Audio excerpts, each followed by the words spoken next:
प्रेमी के वशीभूत हो जाते हैं। तो हमको ऐसा भगवान में प्रेम करना चाहिए कि जिसके बल पर बिना बुलाए भगवान आ जाए। और आते हैं प्रेमी के यहाँ, बुलाने की जरूरत नहीं पड़ती। जहाँ प्रेम है वहां बुलाने की क्या आवश्यकता है, और जहाँ प्रेम नहीं है वहां भी बुलाने की क्या आवश्यकता है। क्योंकि प्रेम जहाँ है वहां तो भगवान बिना बुलाए आएंगे, और जहाँ प्रेम नहीं है वहां बुलाने पर भी नहीं आएंगे। तो अपने को तो देखते रहना चाहिए क्या हो रहा है। कोई भी प्रकार की इच्छा करने की आवश्यकता ही नहीं। न तो हम लोगों को जीने की इच्छा करनी चाहिए और न कोई मरने की इच्छा करनी। जीने की इच्छा से हम एक दिन अधिक जी नहीं सकते, और मरने की इच्छा करने से हम एक दिन पहले मर नहीं सकते। तो दोनों इच्छा व्यर्थ है, तो इच्छा करनी नहीं चाहिए। जैसे एक रोगी आदमी है और पथ से रहता है, तो उसको औषधि की आवश्यकता नहीं। और पथ से नहीं रहता है तो औषधि की आवश्यकता है, क्योंकि यदि पथ नहीं रखता है तो कितनी औषधि खाएं, वो औषधि कुछ भी काम नहीं देगी। और पथ से है तो पथ से आराम हो जाएगा, औषधि की कोई जरूरत नहीं। तो दोनों प्रकार से थी, पथ रखता है ना उसके लिए, और पथ नहीं रखता उसके लिए औषधि सब व्यर्थ है। इसी प्रकार से थी इच्छा करना सब व्यर्थ है। कोई भी प्रकार की इच्छा करनी नहीं चाहिए, क्योंकि इच्छा की पूर्ति तो होती नहीं, तो क्यों इच्छा करके अपनी इज्जत ही क्यों देवे। कोई बात की इच्छा नहीं करनी। कोई भी बात की मनुष्य इच्छा करता है और कहीं तुक भी जाती है, इच्छा की पूर्ति हो जाती है, तो वो बात होने ही वाली थी और उसकी इच्छा करने से नहीं हुई। नहीं इच्छा करता तो भी वो बात होती, तो फिर हम व्यर्थ की इच्छा करें ही क्यों। तो इच्छा करना ही मूर्खता है। ये बात समझ करके अपने को कोई काम की कभी इच्छा करनी नहीं चाहिए, संकल्प रहित होना चाहिए। भविष्य के लिए कोई प्रकार का मनुष्य संकल्प करता है तो उसको अवश्य जन्म लेना पड़ता है। और जिसके हृदय में कोई बात की इच्छा नहीं है, संकल्प नहीं है, उसका फिर जन्म सुनी होता। और महात्माओं के हृदय में न कोई संकल्प होता है, न कोई इच्छा होती। जो भी कुछ आकर के प्राप्त हो जाए बस उसी में आनंद है। तो अपनी तरफ से इच्छा या संकल्प किसी भी नहीं करते महात्मा जो है।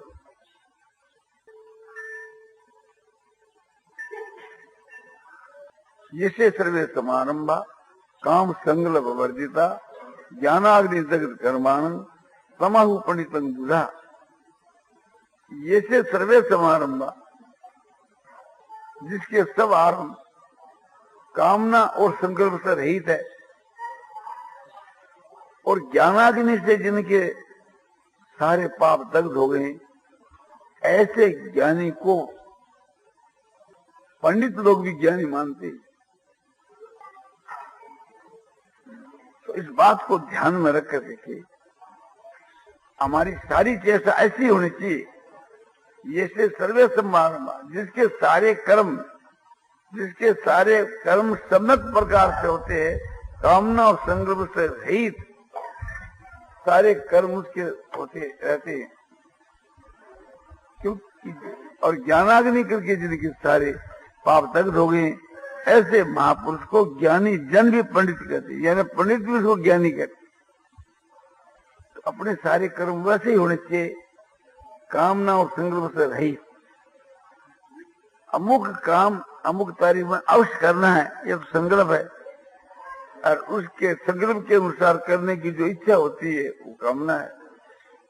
तो ज्ञानी जो महात्मा पुरुष होते हैं उनके लिए कोई भी काम अवश्य करना है ऐसी बात नहीं। ये तो सब कर चुके, किसी करना है ही नहीं।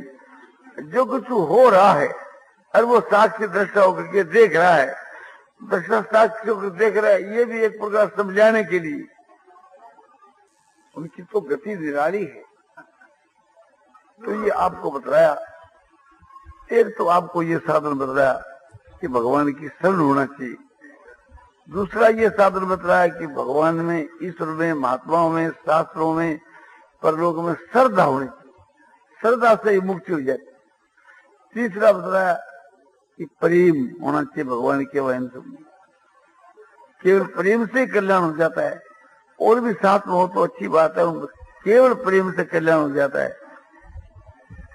और एक जो कि आपको भगवान की शरण का साधन बताया, भगवान की शरणागति। अब एक साधन आपको और बताया जाता है, वो सत्पुरुषों का संग। सत्पुरुषों के संग से भी सब काम की सिद्धि अपने आप ही हो जाती है। वो होना चाहिए एक प्रकार से थी निष्काम भाव। जब निष्काम भाव से सब है, उस वो दामी है, उससे कल्याण होता है। कामना में लेकर के नहीं। हम कामना में लेकर के संग करें कि भी बीमार आदमी है तो एक प्रकार से उससे दवाई ले लेना तो आराम हो जाएगा। ये जो श्रद्धा है, श्रद्धा के नाते तो इसको हम थोड़ा आदर करते हैं, किंतु जो उसके वहां सहकाम जो भाव है वो दर्जा बड़ा नीचा दर्जा। हम ये श्रद्धा करी किसी महात्मा की विस्केमा की हमारी बीमारी बैठ देवे, और बीमारी मिट गई तो क्या, आज बैठ दी 2 दिन के बाद दूसरी बीमारी हो जाएगी, फिर कोई तीसरी बीमारी हो जाएगी। शरीर तो ये बीमारी का घर है, जब तक जीता रहेगा बीमारी होती ही रहेगी। अपने को तो ऐसी बात मांगनी चाहिए कि जन्म मरण की बीमारी मिट जावे, मन की बीमारी मिट जावे, और फिर बीमारी हो ही नहीं कभी। ये बात मांगनी। शरीर के लिए क्या बीमारी मांगी, बीमारी के लिए आराम मांगे तो क्या उसके लिए, तुम धोखे में। रुपयों को लेकर के हम संग करते हैं, आराम को लेकर के संग करते हैं, तो हमारी बुद्धि बहुत तुच्छ है। ये संसार के जितने जो पदार्थ है सब नाशवान है, क्षणभंगुर है, दुख रूप है। इन्हीं के लिए एक अपने तो उनसे उनका सत्संग करें तो बहुत ही छोटी बात है। तो अपना सत्संग निष्काम भाव से होना। जब निष्काम भाव से सत्संग हुए तो शीघ्र ही अपना कल्याण हो जाता है। ये जो है ये भी कल्याण की कामना है, निष्काम नहीं है, किंतु खैर कल्याण की कामना बताई हो तो बोले क्या कल्याण की कामना में वादक होती, बोले जरूर विलंब करने वाली होती है कामना मात्र।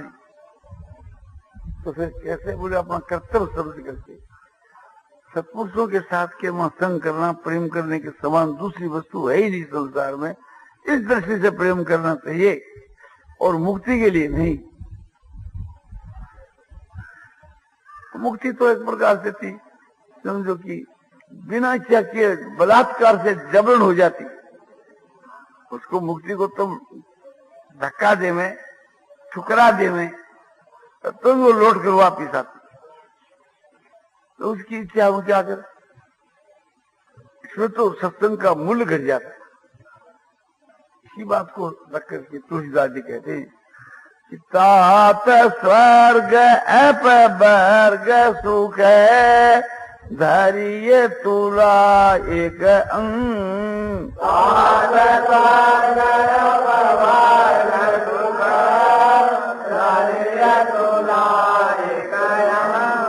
तुले न ताही सकल मिली, जो सुख लव सत्संग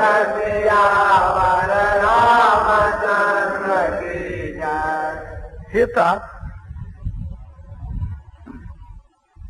एक पलड़े में स्वर्ग का जो सुख है और मुक्ति का जो सुख है वो रखिए, और दूसरे पलड़े के वहां एक पल का सत्संग का जो सुख रखिए। तो उस एक क्षण के सत्संग के समान वो दोनों मिलकर के भी नहीं होती। इसलिए सत्संग जो तो निष्काम भाव से करना चाहिए, कामना नहीं लेकर के।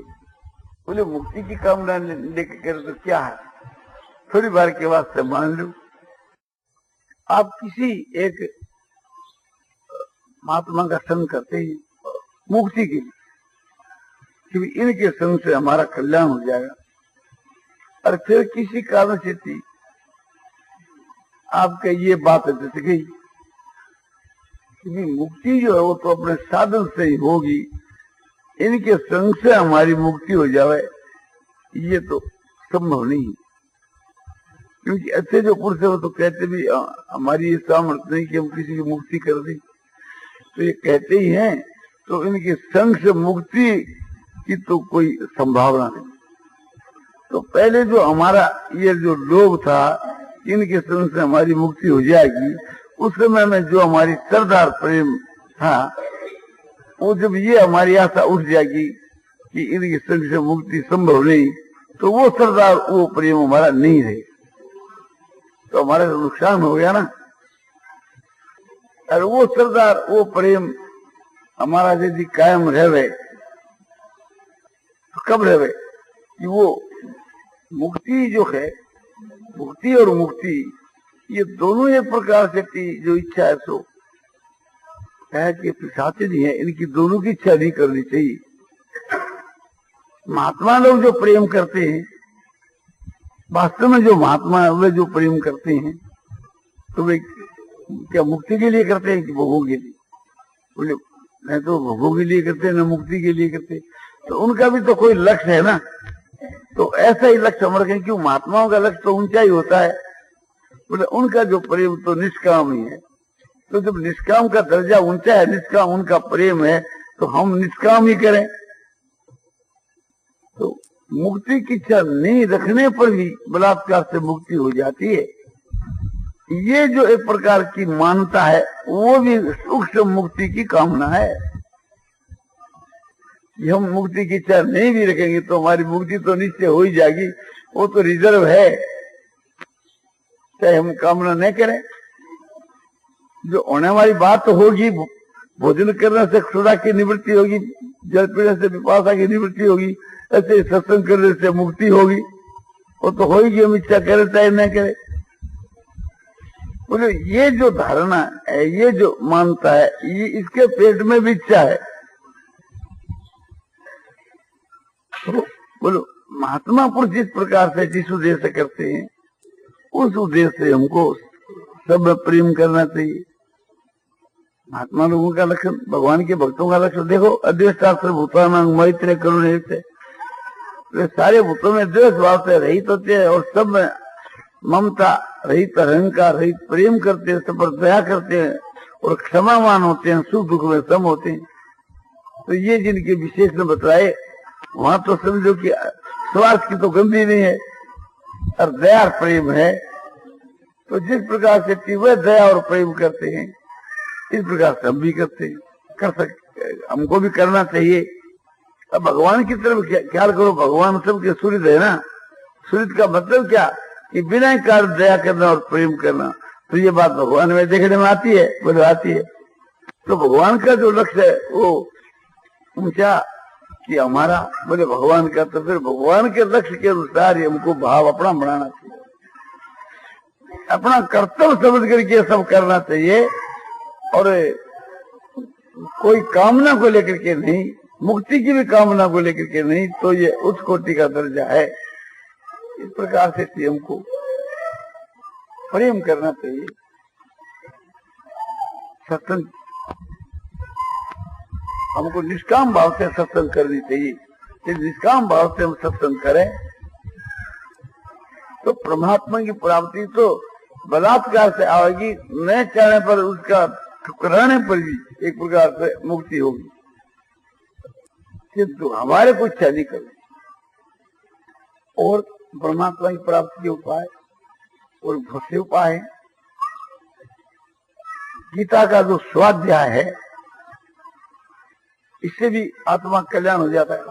गीता के स्वाध्याय माने गीता के जो श्लोक है उनके अर्थ और भाव को समझ करके और उसको हम धारण करें अपने हृदय के बीच के में, तो भगवान कहते हैं कि उसके द्वारा मैं ज्ञान एक से पूजित होता हूँ। और जितने प्रकार के यज्ञ उसमें सबसे बढ़कर ज्ञान यज्ञ।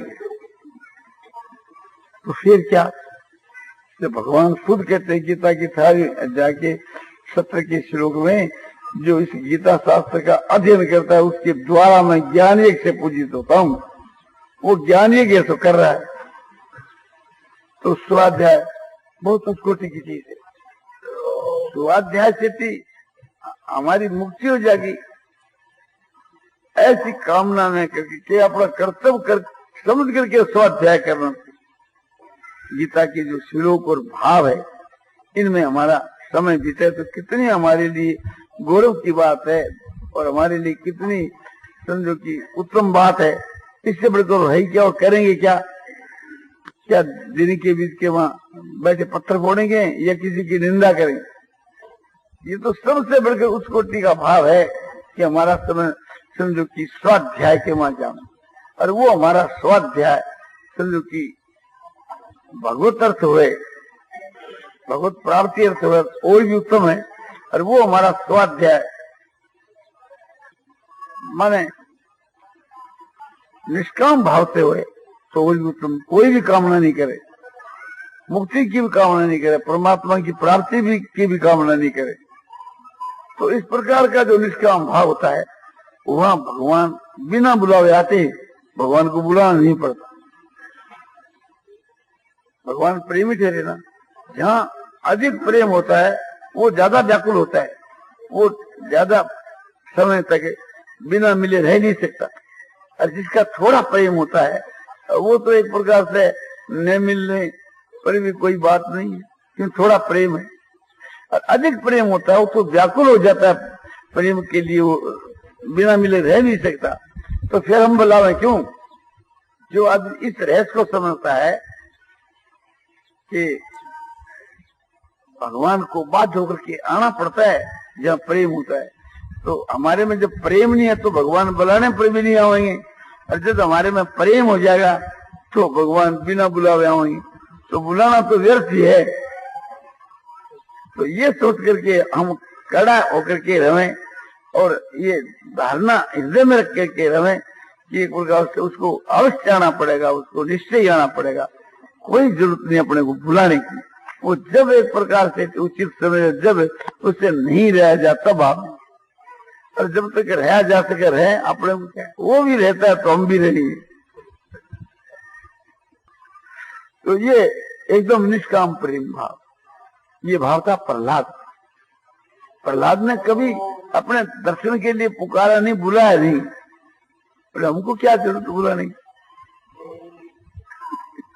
उसकी मर्जी होता हो न मर्जी हो तो न, उसकी इच्छा होता हो, अपनी तो इच्छा है नहीं। एक प्रकार से न बुलाने की इच्छा है, न कोई निषेध आवे तो निषेध भी नहीं है, न तो कोई अपनी तरफ से बुलाओ भी नहीं।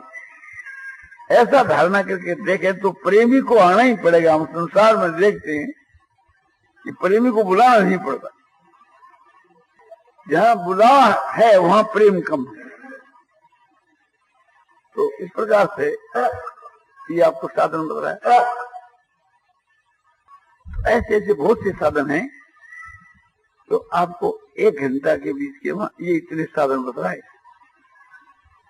4 बजे करीब हम आए थे, अब 5 बजे हम आए। तो फिर आपको दुला लेनी चाहिए। आपको इतने साधन बतलाए। एक तो शरणागति का, और दूसरा सो श्रद्धा, तीसरा सो प्रेम, चौथा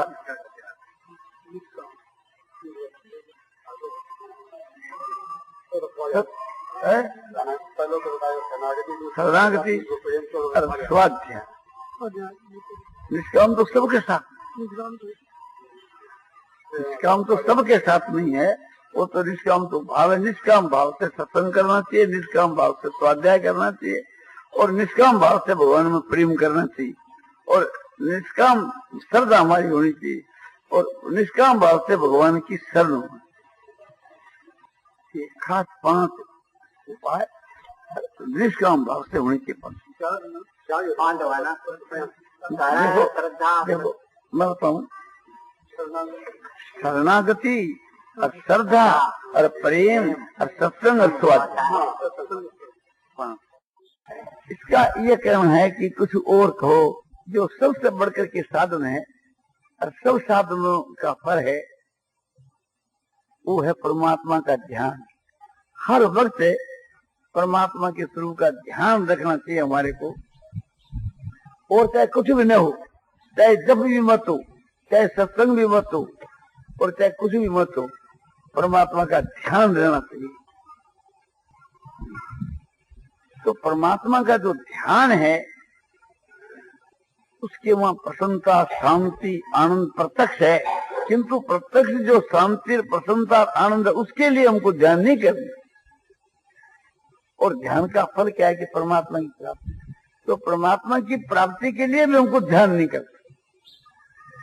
तो बस ध्यान से बढ़कर और कुछ भी नहीं, इसलिए ध्यान करना। कोई कामना को लेकर के ध्यान नहीं करना है। मुक्ति की भी कामना आप लोगों को नहीं रखनी। तो बोले ठीक है, किंतु साथ के बीच के वहां नाम का जप रहे तो उसमें मदद ही मिलेगी ध्यान में। तो बोले उसमें कोई हमारा आपत्ति क्या है कि जप भी करें ध्यान भी करें। साथ के वहां जप उस ध्यान में सहायक है, इसलिए हमारे जप करने में कोई विरोध नहीं। तो जप करते हैं ध्यान के लिए, जब से ध्यान के वहां मदद मिलती है। और बोले ध्यान सत्संग से भी ध्यान जमता है। बोले सत्संग से यदि ध्यान जमता है तो सत्संग भी साथ में रहे, हमारा कोई सत्संग से विरोध नहीं है। किंतु हमारा तो मतलब है कि ध्यान हमारा अटल रहना चाहिए। और ध्यान के बीच के जो मदद कारक है उसका आदर करते हो, उसके लिए कोई आपत्ति की बात नहीं, कोई निषेध नहीं। किंतु हमारा लक्ष्य यह है कि केवल हमारा ध्यान होना चाहिए। और वो ध्यान एकदम निष्काम भाव से होना चाहिए। और वो ध्यान हमारा अटल होना चाहिए, निरंतर होना चाहिए, निष्काम भाव से होना चाहिए, अटल होना चाहिए। तो केवल ध्यान से भी आत्मा का कल्याण हो जाता है। ध्यान आत्मनि पश्यन्ति केचित् आत्मान आत्मना। कितने आदमी ध्यान के द्वारा उस परमात्मा को अपनी आत्मा के अंदर बुद्धि से देखते हैं, अनुभव करते हैं। महर्षि पतंजलि कहते हैं ध्यान है तद्वृत्ते। तो सूक्ष्म जो वृत्तियां है पहले सोचिए वो ध्यान करके है, ध्यान करके त्याग। माने ध्यान के प्रभाव से सूक्ष्म वृत्तियां भी खत्म हो जाती है एक बार। तो ध्यान की सभी कोई महिमा गाते हैं, सभी शास्त्र। और गीता का तो विशेष लक्ष्य है। गीता का जोर तो भगवान के नाम के जप के ऊपर इतना नहीं कि जितना भगवान के स्वरूप के चिंतन के ऊपर है, समरण के ऊपर है। समरण की जो आगे की अवस्था है वो चिंतन है। और चिंतन की और अवस्था जब बढ़ जाती है तो वो चिंतन ही ध्यान बढ़ जाता है। भगवान के स्वरूप की जो यादगिरी है उसका नाम समरण है। और उसका जो एक प्रकार से मन से थी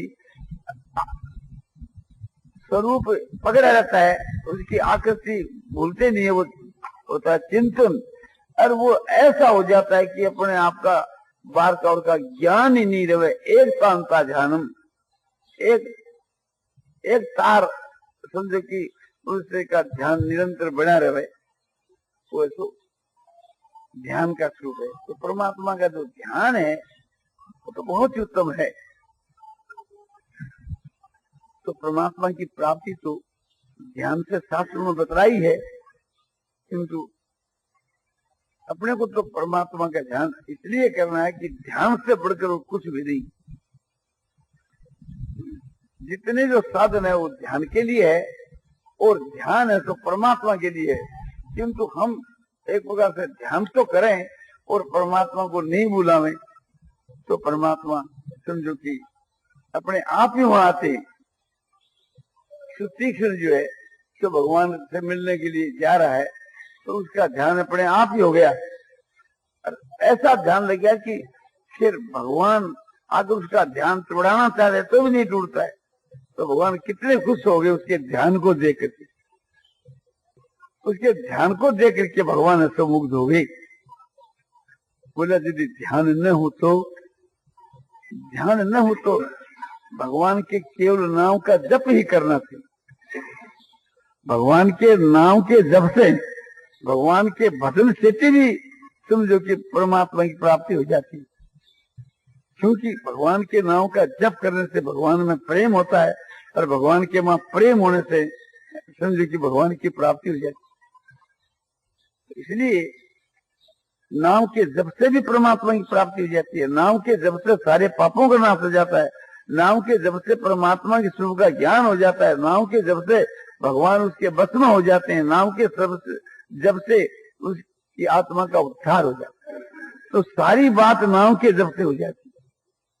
तो इसलिए समझो कि यदि ध्यान न लगे तो भगवान के नाम का निरंतर जप ही करना चाहिए। सुमरिए नाम है रूप बीनु देखे,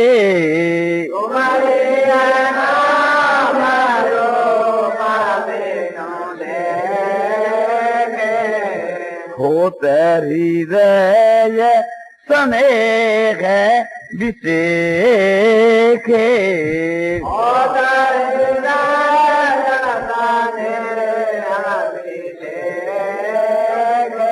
भगवान के नाम का सुमरण करना चाहिए ध्यान के बिना। तो भगवान के वहां विशेष प्रेम हो जाता है और प्रेम होने से भगवान मिल जाते हैं। हरि व्यापक सर्वत्र समान,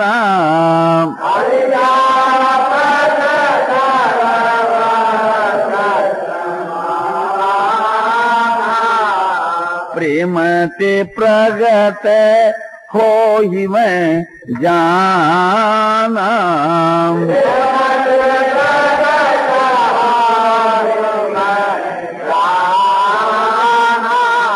हरि शब्द में संभाव से विराजमान है और प्रेम से प्रकट होते हैं। शिव जी कहते हैं इस बात को मैं जानता हूँ।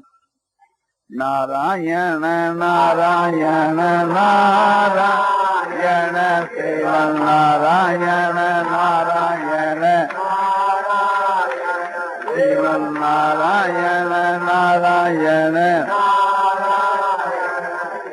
नारायण नारायण। सियावर रामचंद्र की जय। मोर मुक्त बंसी। शरणागति, श्रद्धा, प्रेम, सत्संग, स्वाध्याय, ध्यान, नाम जप, इन सातों को निष्काम भाव से करने के विषय में उस श्री जयदयाल जी गोयनका द्वारा आज मिति आषाढ़ शुक्ला चतुर्दशी बार सोमवार को गीता भवन के हॉल में शाम को 5 बजे करीब दिया गया।